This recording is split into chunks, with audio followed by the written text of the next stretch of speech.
নমস্কার প্রিয় দর্শক বন্ধু। গত 1 তারিখ ভারতের সর্বোচ্চ আদালত অর্থাৎ সুপ্রিম কোর্ট এসসি এসটিদের বিষয়ে একটি ঐতিহাসিক রায় দিয়েছে।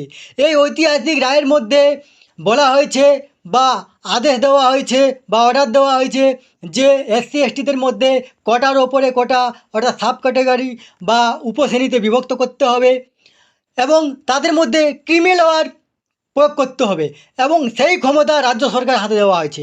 আজকে আমরা খুব সহজভাবে এই বিষয়ে আলোচনা করব যে এর উপকার অপকার কী এবং এই বিষয়ে কী রাজনীতি হচ্ছে। এই কোটার উপরে কোটা বা সাব ক্যাটাগরি বা উপশ্রেণী কী, ক্রিমিলেয়ার কী, এগুলা কোনো নতুন শব্দ নয়। এই যে সাব ক্যাটাগরি এটা কিন্তু বা কোটার উপরে কোটা এটা কিন্তু ওবিসির ক্ষেত্রে আছে। এই ওবিসির ক্ষেত্রে দুটো এক্সাম্পল আছে। একটা পশ্চিমবঙ্গ রাজ্য সরকার যেখানে ওবিসিকে এ আর বি ভাগ করে দিয়েছে এবং একটা বিহার যেখানে ওবিসি আর ইবিসি করা হয়েছে এবং ক্রিমিলেয়ারও আছে ওবিসির মধ্যে। এই নিয়ে আমরা একদম সহজভাবে আলোচনা করব। তার আগে আপনারা অবশ্যই আমার চ্যানেলটি সাবস্ক্রাইব করে নেবেন এবং সবার আগে ভিডিওর গুরুত্বপূর্ণ নোটিফিকেশান পাওয়ার জন্য সামনে যে বেল আইকন আছে সেখানে প্রেস করে নোটিফিকেশান অল করে রাখবেন এবং ভিডিওর শেষে লাইক কমেন্ট শেয়ার করবেন। তাহলে আসুন আমরা এই বিষয়ে আলোচনা করব যে কোটার উপরে কোটা কী। অ্যাকচুয়ালি যে অর্ডারটা দেওয়া হয়েছে সেখানে 2004 সালের যে অর্ডার সেটাকে পাল্টানো হয়েছে। এই অর্ডারে একটি কেসের পরিপ্রেক্ষিতে অর্ডার দেওয়া হয়েছে। তাহলে এই যে অর্ডার সেই অর্ডার সম্পর্কে আমরা আলোচনা করব। এই অর্ডারটি 7 প্রধান বিচারপতির বেঞ্চে আদেশ দেওয়া হয়েছে যেখানে 6 জন মেজরিটি 6 জন পক্ষে 1 জন বিপক্ষে বা এই রায়টি হয়েছে। তাহলে যে সাব ক্যাটাগরি বলা হয়েছে সেখানে দেখা হয়েছে যে এসসি বা এসটিদের মধ্যে যে এমন কিছু দু একটা জাতি যারা সমস্ত সুযোগ সুবিধা ভোগ করছে এবং এমন কিছু জাতি আছে যেগুলি একদম পিছনে পড়ে আসছে।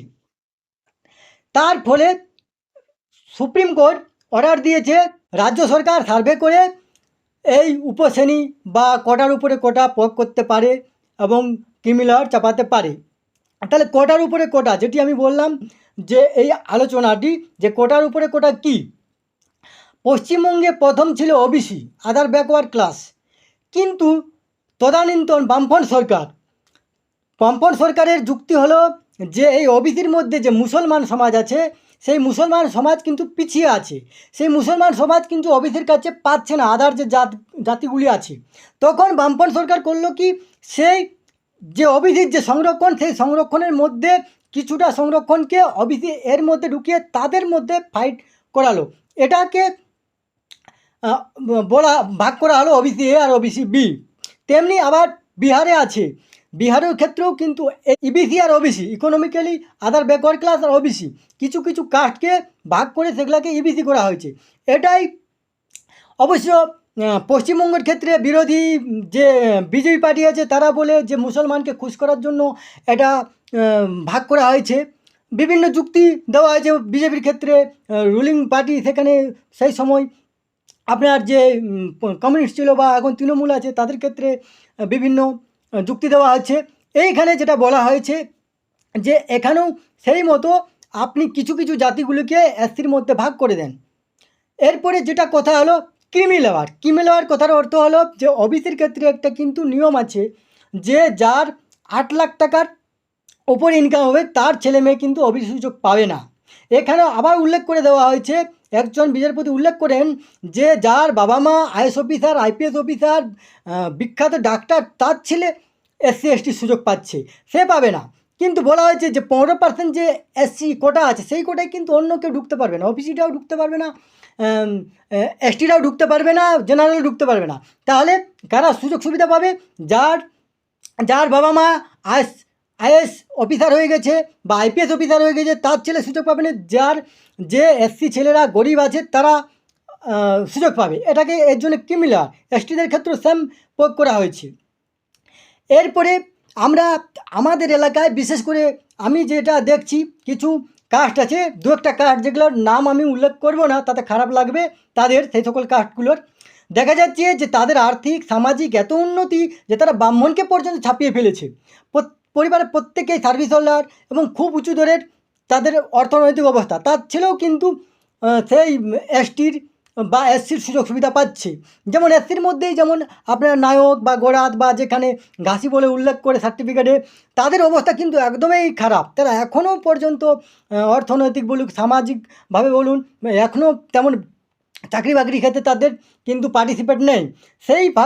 সেইভাবেই বলা হয়েছে সুপ্রিম কোর্টে, যে রাজ্য সরকারকে বলা হয়েছে যে দেখুন, আপনি সার্ভে করে দেখুন যে আপনার রাজ্যে কোন জাতিটা এসসির মধ্যে পিছিয়ে আছে, তাকে একটা 15% মধ্যে কিছু একটা সংরক্ষণ দিয়ে তাকে ওপরে ওঠানো হোক। কিন্তু এমন যাতে না হয় যে যেখানে 100% তাকে সংরক্ষণ দেওয়া হয়, এবং এটাও না হয় রাজনৈতিক লাভের জন্য কোনো জাতিকে সেই সাব ক্যাটেগরি প্রয়োগ করা বা সাব ক্যাটেগরি ভাগ করা বা কোটার উপরে কোটা দেওয়া।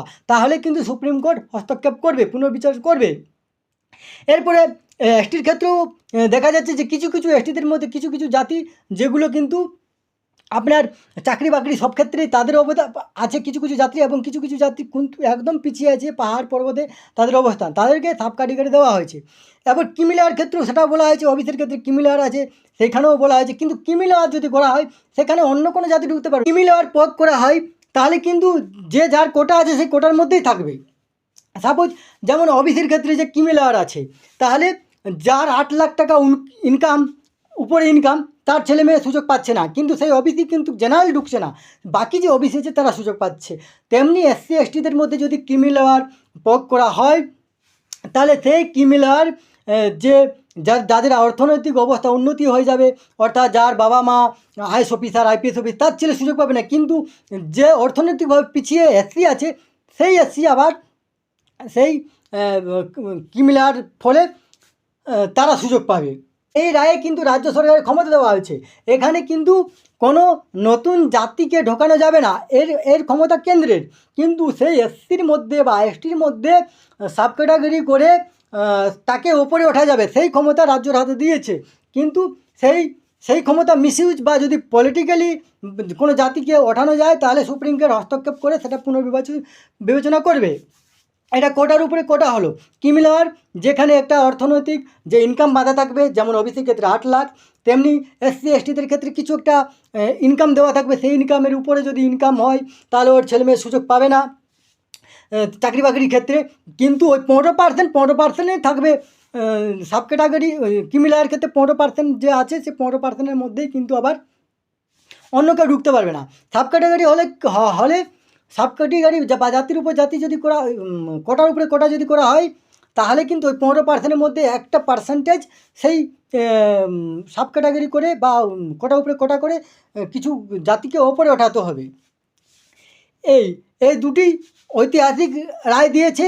রায়ের ফলে অনেক পলিটিক্যাল পার্টি কিন্তু কমেন্ট করছে যে এটা খারাপ, কোটার উপর কোটা বা এটা দেওয়া খারাপ। এই রায়ে কিন্তু এখনও পর্যন্ত পলিটিক্যাল পার্টির মধ্যে, যেটা রুলিং সরকারে বিজেপি পার্টি এবং অপোজিশন কংগ্রেস পার্টি, কিন্তু এই নিয়ে কিছু মুখ খোলেনি। এর ঐতিহাসিক যে রায় এসেছে সুপ্রিম কোর্টে, এই ঐতিহাসিক রায় কিন্তু সবকে পালন করতে বাধ্য। কিন্তু এই চেঞ্জ করার বা এই রায়কে বাতিল করার ক্ষমতা সংসদের আছে। সংসদের উভয় কক্ষে বিল পাস করে রাষ্ট্রপতির দ্বারা রায়কে পাল্টানো যাবে বা বাতিল করা যাবে। এর আগেও আমরা দেখেছি, যেটা কংগ্রেস সরকারের সময় যে শাহবানের কেসে ভাত্তা দেওয়ার কথা ছিল, সেটাকে পাল্টানো হয়েছিল। তেমনি আবার বিজেপি সরকারের সময় শবরীমালার যে কেস হয়েছিল, এটা কেস হয়, সেই কেসে সুপ্রিম কোর্ট অর্ডার দেয় যে সব মহিলাই শবরীমালাতে ঢুকতে পারবে। তার ফলে কেন্দ্র সরকার সেখানে হস্তক্ষেপ করে বিল পাস করে নিয়ে যে যে যে পরম্পরা ছিল, সেই পরম্পরাকেই মান্যতা দিয়ে এখনও পর্যন্ত বিজেপি বা কংগ্রেস, দুটি বড় পলিটিক্যাল পার্টি কিন্তু এই নিয়ে কিছু কমেন্ট করেনি এখনও পর্যন্ত। এই যে অর্ডার দেওয়া হয়েছে, এর বিরুদ্ধে এখনও কোনো মুভমেন্ট দেখা যায়নি। তাহলে এখন ধরে নিতে হবে যে রাজ্য সরকারের হাতে এই ক্ষমতা দেওয়া হলো, যে তারা এসসির মধ্যে কিছু জাতিকে ওপরে ওঠানোর জন্য সেই এসসির কোটার মধ্যেই ভাগ করে নিয়ে তাদেরকে একটা সাব ক্যাটাগরি করা বা একটা কোটার উপরে কোটা দেওয়া। এসটির ক্ষেত্রেও যে এই আমার যে ছোট্ট বিশ্লেষণ, সেই বিশ্লেষণে আপনারা অবশ্যই কমেন্ট করবেন যে এটা ঐতিহাসিক রায় না এই রায় এর মধ্যে কোনো কিছু খারাপই আছে। আপনার সাথে শেয়ার করলাম। সুস্থ থাকবেন, ভালো থাকবেন, ধন্যবাদ।